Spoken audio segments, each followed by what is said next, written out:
okay. Yeah, I couldn't agree more. I mean, it's unfortunate for the reason as to why we're all in this situation, but, we've definitely been using this time to, we're potty training my daughter.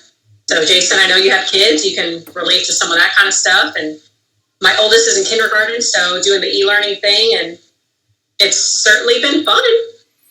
Yeah, I mean, it's unprecedented, to say the least, on what is happening. I mean, it's somewhat scary, but I also feel like it's a really good warm-up test for, should the world come into, I don't know, contact with an even more lethal kind of global spreading virus. I mean, we have so many people that are already struggling with it, with their health, and many of them have already died. And, we're talking about something that is, in terms of mortality rates, I think it's less than 2%. So imagine what would have happened if something spread that had a much higher mortality rate. I think this is kind of a really nice warm-up for us to kind of understand, hey, if things go from really bad to worse, how are we going to handle it, So I'm glad that, well, I'm not glad, but I'm at least aware that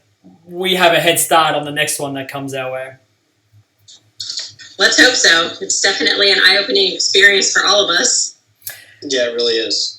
Well, I don't necessarily want to focus on the doom and gloom of COVID-19, so I want to get into talking to you guys about what's going on and, just kind of the years that have, the year up until COVID-19 kind of happened, what was up to. I mean, Steph, we can certainly talk about in a minute about the postponement of the ladies tour, but first off, EJ, we went through, nearly a full season, just a couple of pretty big events still to go, and we're not sure when we're going to get to those. But how did you feel your season was so far? I felt like I was really good at becoming runner-up to you. That's the way my season felt like it was going. But in actuality, it's been pretty good. I haven't won. I lost to Billy by a pin at the Players' Championship. But it was just a progression. I kept bowling better and better every single week. And I was actually really looking forward to the rest of the year, even though that all of our majors were basically done except for the Masters and a lot of the big tournaments on Fox. But I really felt good about where my game was at the current time and where it was headed. Well, mate, as someone who watches you bowl week to week, because I'm often competing against you and often, seeing you on television, I thought the same thing. I thought you were only getting better as the week was evolving. And then as that week ended, you seemed to pick up right where you left off and you kept on improving. So I've said this quite a few times, and I mean it. I think you're my biggest rival on tour for the last at least 5 to 6 years, anyway.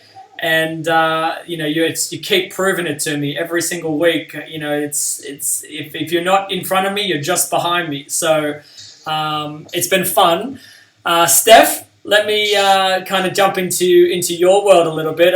A slightly different start to your season. Been that the tour has been postponed, but up until this whole pandemic, what were you up to? Were you getting prepared for the tour? What was your day-to-day looking like? Yeah, absolutely. So I would say most people probably know that I did switch companies. So I am now with Rotogrip. And, with any type of change, that brings its own challenges. But I was definitely spending a lot of time getting used to my equipment, learning it. And, when this all halted and bowling centers closed, that kind of came to a stop very quickly. So, with the postponement of the PWBA, I hate to be, so vague, but it just kind of is what it is. We're all in this together, and, none of us really know what the future holds from a timing perspective, but, we just got to take it day by day and just be grateful for the things that we do have, and bowling will still be around, and we'll be ready when it's ready for us. Yeah, well, I mean, your jump to Rotogrip, I think, was a very welcome surprise to my eyes and ears. I've really respected the way that you conduct yourself as a professional. Obviously, your skills on the lane are world class. So maybe tell us a little bit, and maybe you have shared this information already. But what was the reason for the switch to Roto Grip, and maybe tell us a little bit about how you're feeling. Even though there has been an adjustment period, how are you enjoying the equipment? Yeah, so my move had nothing to do with anybody. It was strictly my decision. It was just a choice I decided I wanted to make in my career, that if I was going to make any sort of big move, it had to be now. I'm certainly not getting any younger. And it just felt right, and I feel like sometimes when things just feel right, you have to follow your gut. So that's what I did, and was very blessed with the opportunity that was given to me. So not only do I, of course, represent RotoGrip on the lanes, but they did allow me the opportunity to help with social media. So that's been super fun, working with Blair and Chris Schlemmer. And, just I think with learning anything new, there brings its own challenges, but there's also a lot of fun. So it's been a combination of both. And along with you guys, I'm sure we're all looking forward to getting back on the lanes as soon as possible. So here's a question to you both, and I get this. I'm getting this a lot right now in the chat here on YouTube, and it's now that we aren't able to compete on the lanes, now that bowling centers are closed, how are you guys kind of keeping sharp? Are you doing anything? Are you just taking this time off, or are you still working on stuff? I'll throw it to EJ first. Okay. I've actually not even touched a bowling ball since the show at the World Championships. So I'm actually just using this time to kind of relax and take a little bit of time away from bowling, and do things I said before of cleaning up the house, organizing, doing all that kind of stuff. The one advantage that I do have over most people is if I do want to start practicing, or if I want to get back into the things, anything like that. My parents own a bowling center, and it's 5 miles away. And obviously it's closed, but I have access to it. So I can still go practice anytime I want. So I haven't been too keen on trying to really do anything during this time, rather than just taking some time away. What about you, Steph? Yeah, I mean, obviously I haven't physically thrown a bowling ball either. I have a couple tools that I've been working with, bowling outside, so to speak. I've been working out a lot inside the house, but I like AJ, I'm kind of taking it as a break as well. We weren't in the middle of tour, so I don't feel like it was necessarily taken from us right away, but I'm enjoying the time with the kids, because I think once tour does come around, we get to be so like go that it's definitely been nice to just kind of settle down with them and enjoy the moment. Yeah, I mean, I think I'm kind of a bit of 50-50 from both of you. I mean, like EJ, I am very lucky that mum and dad have a bowling centre here in town that, I'm sure one of these nights I'll just go in there while it's empty and have a bit of a roll. But, my family, my government is really requesting all of its Australian citizens to stay home unless you need to go for essentials, go to work if you need to work. Or if there is an emergency. So, I'm not seeing my parents, I'm not seeing my sister and her kids, I'm not seeing my grandparents. It's been really tough, but what it has allowed me to do, much like you, Steph, is spend a lot of personal time with my children and my wife. I mean, I read something online somewhere, and it was like, I don't know if COVID-19 and this lockdown is going to cause stronger family friendships or like blow-ups and more fights than ever before. Because you really don't have any escape. You're only within the four walls. Well, that's how we're dealing with it. So when someone's having a bad day, you can't get away from them. They're just everyone's got to just accept that today's a bad day for that one. And sometimes it's me. Sometimes I get the bad day. But I'm doing a lot of like bowling inside. So we have like a plastic set. It's not obviously really good to work on, a lot of skills and everything, but to be honest, it kind of has brought back the playfulness of bowling to me again. I mean, when I bowl, as much as I say I have fun, and I do, I love what I do, it's not quote unquote fun. Like when I go to the park and throw a a football around or kick a soccer ball. Like, that's just fun, you know. So setting up the plastic pins, having Hugo, Aria, Sylvie, and even Kimberly having these like mini, you know, games of bowling against each other.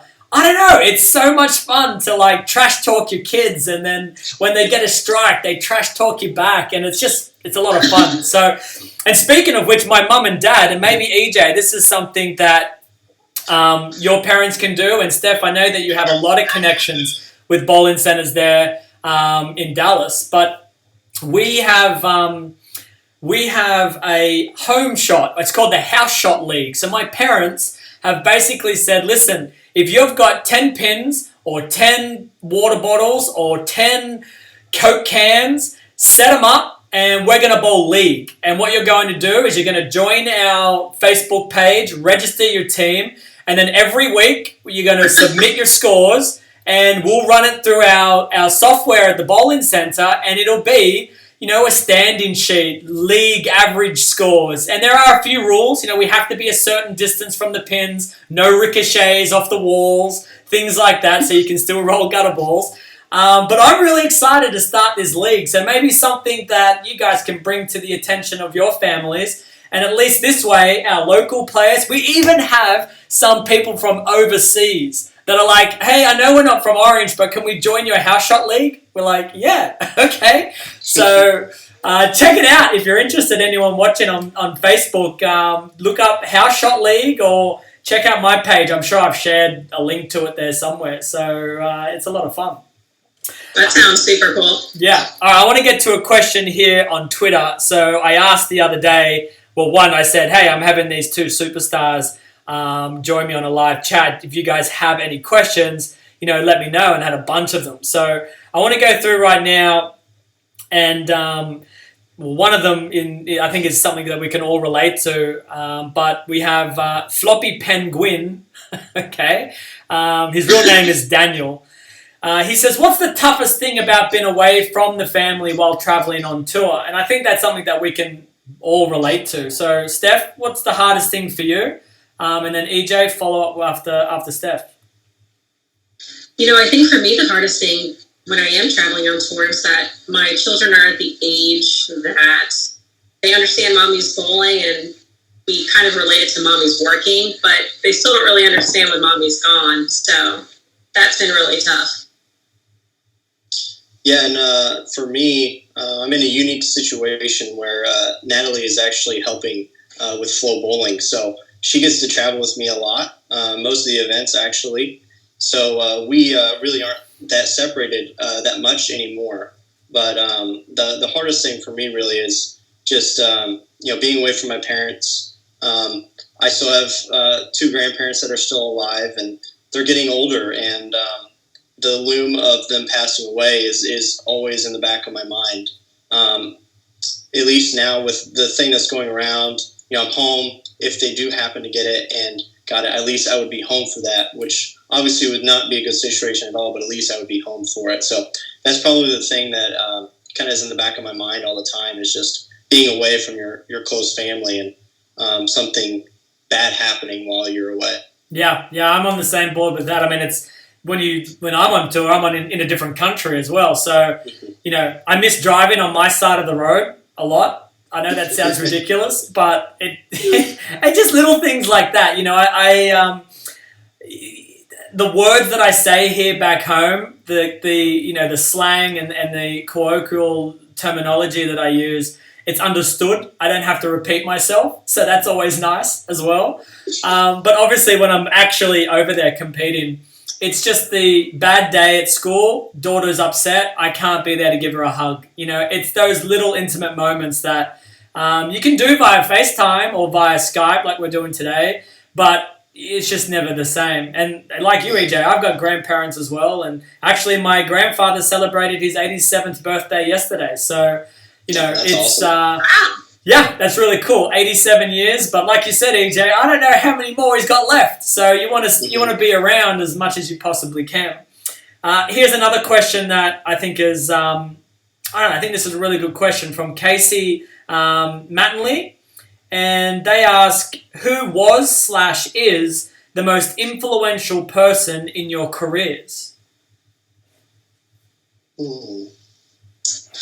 Well, mine isn't necessarily a bowler. I have to say it's my parents, because now that I'm a parent, I completely understand all the sacrifices they made for me growing up, taking my brother and I to countless tournaments, month in and month out, paying for entries, paying for, gas, the whole bit. So they're really the true reason that I stuck with bowling, because they allowed me to follow my passion because it was something I wanted to do and not something they pushed onto me. Yeah, and I 100% agree with that, Steph. My parents have done the same thing for me with bowling and golf my entire life. Me and my brother both, actually.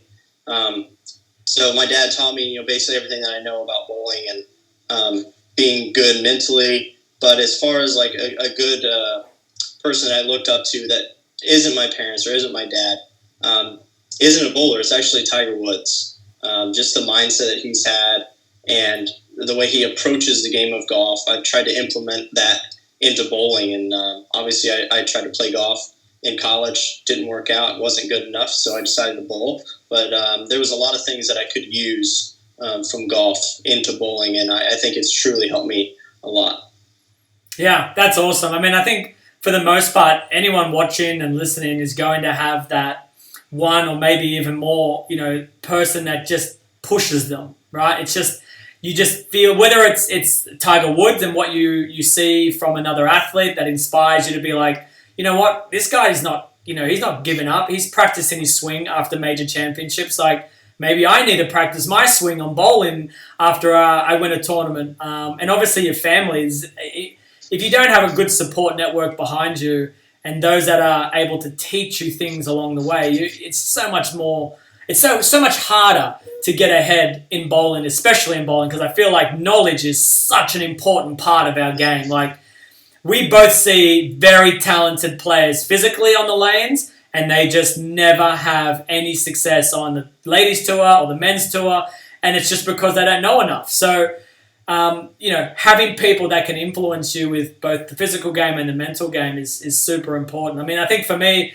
I look at those that are just better than me, in anything and everything. I look at the things that I like about them, and I usually take it and try to go one step further. So somebody like Timmy Mack, who growing up I used to travel with around the world, this guy just knew how to win, right? He just knew how to win.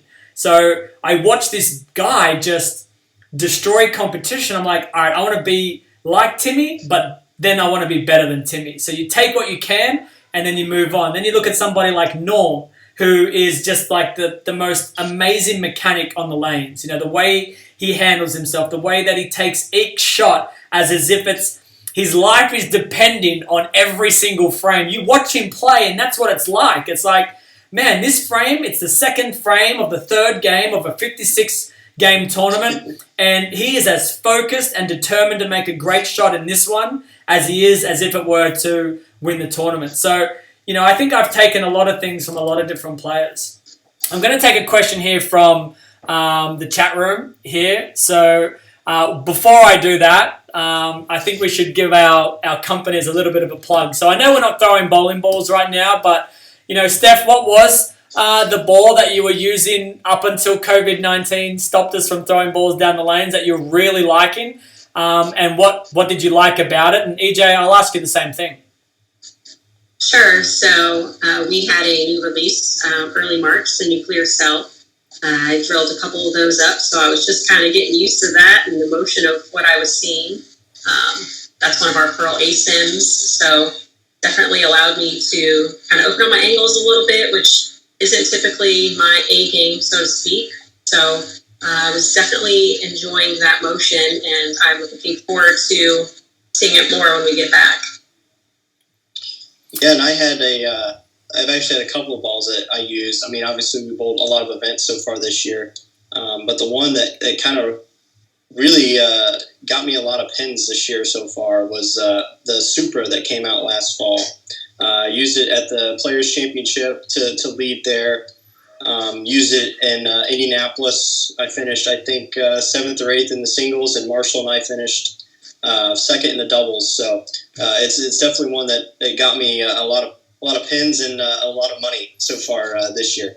Steph, EJ and I have this running joke, right, where it's actually it's not a joke. It's real, but we make light of it. So every single time Motive bring out a new bowling ball, EJ is throwing it, right? And I'm probably a little bit more like, I'm very comfortable with the stuff that I use. So if a new ball comes into my rotation, like I really have to like it and I have to know its place. Where EJ's like, oh, new ball? Okay, I'm going to drill him and then I'm just going to throw him. And I often tease him because every single time there's a new ball from Motive, that first week he throws it, he makes the show. So we'll be in the practice session and I'll see this, I don't know, light blue color ball going down for the first time. And I walk past and I go, oh, great.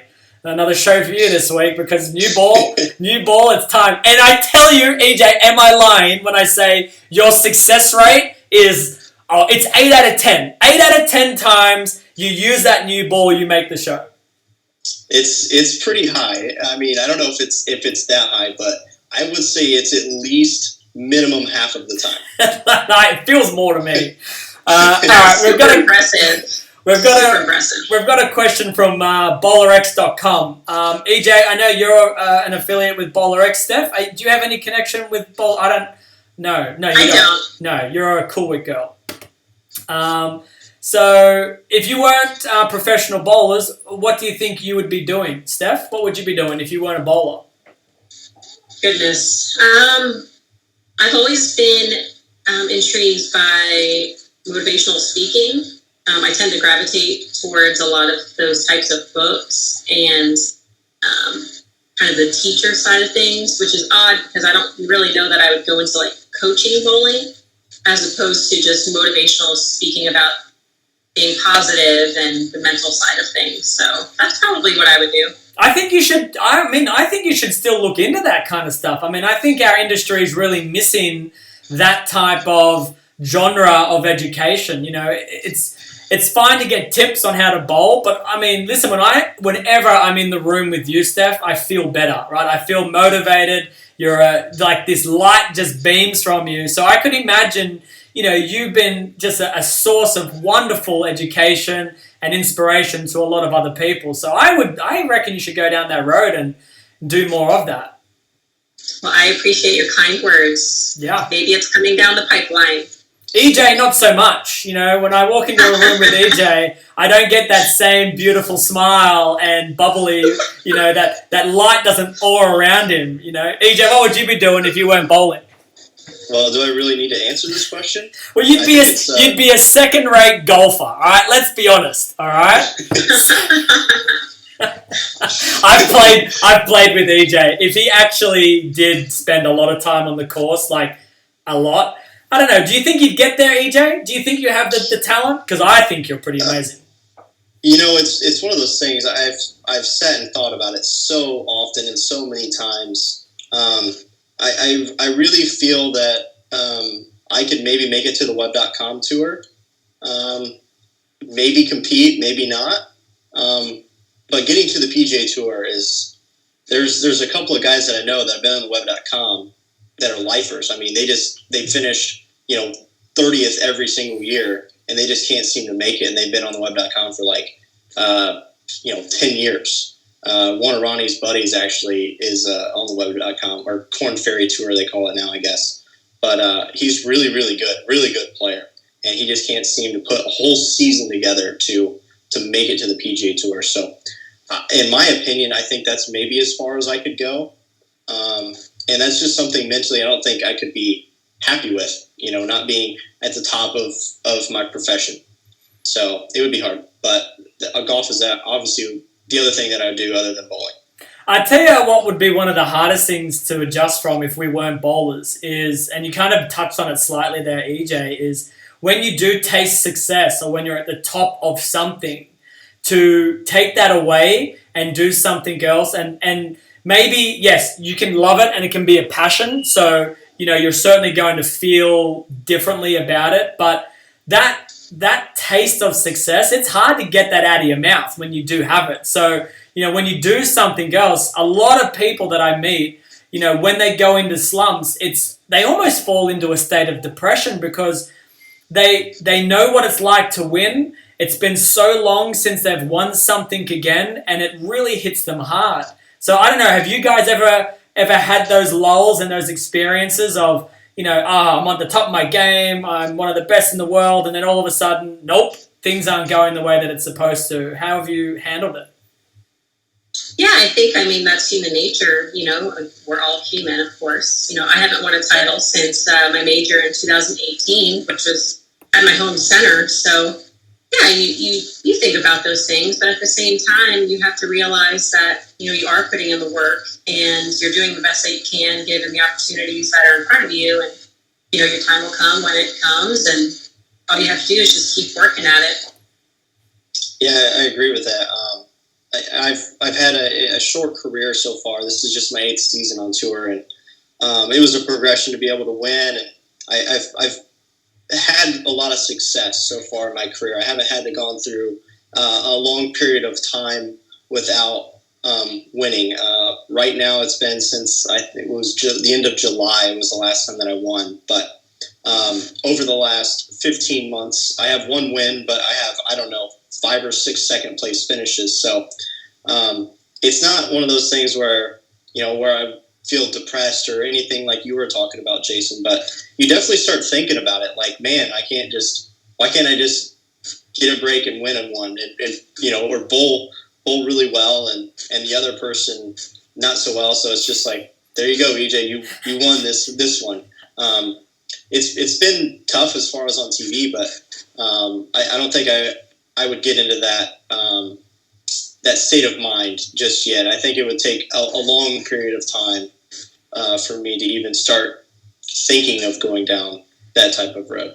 Yeah, I actually feel like those thoughts come externally first. So up until the US Open this year, I wasn't doing very well on television, but I didn't actually put into perspective how long has it been, until they made a comment on the show that it was, the 7th show in a row that I had lost or something like that. And I'm not aware of those statistics. And then all of a sudden I become very aware because, someone will tag you in Twitter and say, oh, he's 0-6, this is no good. What's going on with Belmo? I'm like, oh, I'm 0-6? Really? I feel like I've had a better career in the last year than 0-6, and then all of a sudden you start thinking, well, maybe they're right. Like maybe things aren't going as well as I thought they were. And then you put all this extra added pressure on. I think, to touch on both of what you said, at the end of the day, you've just got to take it for you. You've got to see what your results are.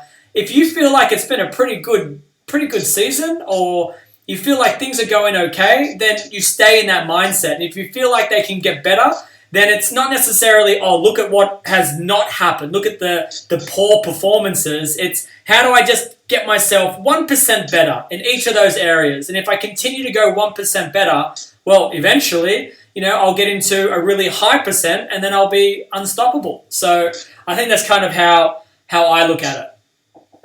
I want to add to that, Jason, because, I think a lot of our lives, and bowling obviously is a big part of all of our lives, but it's all about perspective. It's how you look at things. It's how we see what we're going through now, the glass half full. And I think a lot of people attest their success to wins. And for a lot of people, it's not about winning.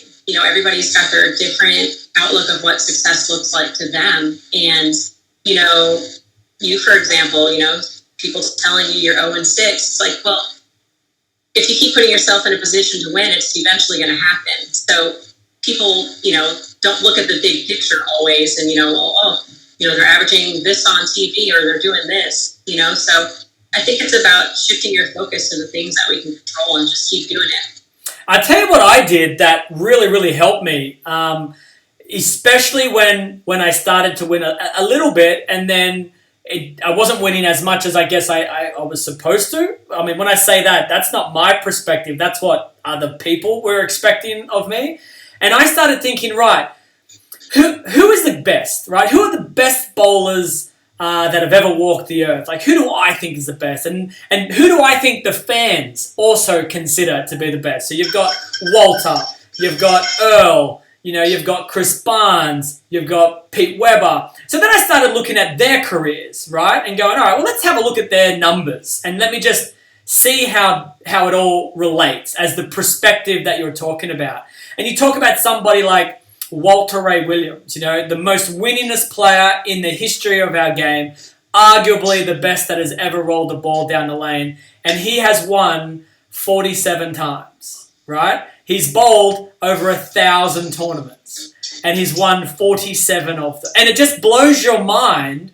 And then you realize, well, hold on a second. Like, if I have 1,000 tournaments in my career and I win 48, where does that put you, right? Like, you don't have to win every single one. You don't have to feel like you have to win. If you do, fantastic. If you don't, understand you're no different than the best that have ever walked down an approach. You're not unique. Losing, EJ, you've said yourself, you've run runner-up a few times. Walter Ray's had more seconds than he has first-place finishes. And you would never look at Walter and say, hey, you had a shit career, man. You're a bum. You can't bowl on TV, right? It's the complete opposite. So I love the idea of using the word perspective there, Steph, because I think a lot of us, we don't. We focus in our own little bubble too much, and we sometimes allow these really negative opinions fly into our bubble, and we never really think, hold on a sec, would they say the same thing about another competitor of mine that hasn't won? Here's another great example, Steph, like Kelly Kulick, probably feeling similar to you. I don't know when her last win was, but I would probably say she feels she's underperformed the last couple of years, but I don't judge her as a competitor as, she's done, she's no good anymore. I mean, I think the perspective is the same. It's like, you can't be taking everything so personally, so right now. Sometimes you have to just allow it to be a larger group of moments to be pulled into to get that perspective. Right. All right. I don't want to keep you guys too much longer, so I'm going to ask you guys one more question, which I got. Now, if you guys happen to see, I did a April Fool's video where I was telling everyone I was going to be coming back as a one-handed player. Now, I caught way more people than I was expecting to catch with that lie. But it got me thinking, right? It got me thinking, can either of you guys bowl two-handed? Well, I'm laughing, so that probably says enough. Okay, Steph, let's say tomorrow, and I'm going to touch all the wood. I don't believe in any of that stuff, but let's say, you wake up and your thumb is just fallen off, right? So now you can't bowl with your right thumb. Would you be better off trying to bowl left-handed or two-handed? Oh my gosh. I can honestly say this is the first time I've ever thought about this. I would probably be better off trying two-handed, since at least the steps would still be the same, and those muscles are stronger on my my right-hand side. But I can't say for certain that it would look pretty. That's for sure. I'd be better off granny style, I think. Hey, Steph, if you did change the two hands, the one thing I can guarantee you is you'll curve the ball more, but you'll bowl slower. That's the one thing I can guarantee you. So, hey, if you need spares on your 7-pin side, just whip out the old two hands and you'll be fine. You know what? I will try it, and I will tag you, and you'll see me in all my glory. All right, guys. I'm expecting to see one two-handed shot from you at some point, and everyone, make sure you follow Steph on her social media to see that video too. EJ, what about you? I can bowl a little bit two-handed. I'm definitely not as good, and I'm one of the few people in the world that when I bowl two-handed, my rev rate actually goes down. That's impressive. Yeah, there aren't too many people in that category. Yeah, I would say you and maybe. I don't know who. Marshall Kemp. No, he still revs it up with two hands pretty well. Yeah. I can He actually cashed an event overseas somewhere because he busted up his thumb and he bowled two-handed. That was impressive. Yeah. For those watching, this story may be one of the coolest stories. So Marshall hurt his thumb in Germany, in Munich, for the Brunswick Euro Challenge, and he needed to bowl. He hadn't qualified, so he said, "You know what? I'm going to bowl two-handed. I can't use my thumb. I'm going to bowl two-handed." And he had one squad, 6 games, did terribly. And then this is the best part. He did terrible for 6 games. And he said, "You know what? I'm going to spend another $200 and I'm going to try it again." And then he makes the cut, and then I think he does relatively well in the finals. So it was pretty impressive. Marshall's a pretty talented bowler. He's very, very physically gifted, that's for sure. Well, you two, it's been a blast. I really appreciate you guys hanging out with me, taking some time to interact with my YouTube fans. Feel free to pop back into my YouTube channel, you two, and answer some of the questions that are specifically for you guys. Thank you. I hope you guys stay safe. I hope you guys are enjoying some family time. Steph, say hi to Chris and the kids for me. EJ, say hi to Nat for me. And until the next time we do something like this, thanks for watching, everybody. Say goodbye, EJ and Steph. Goodbye. Thank you, Jason. Thank you.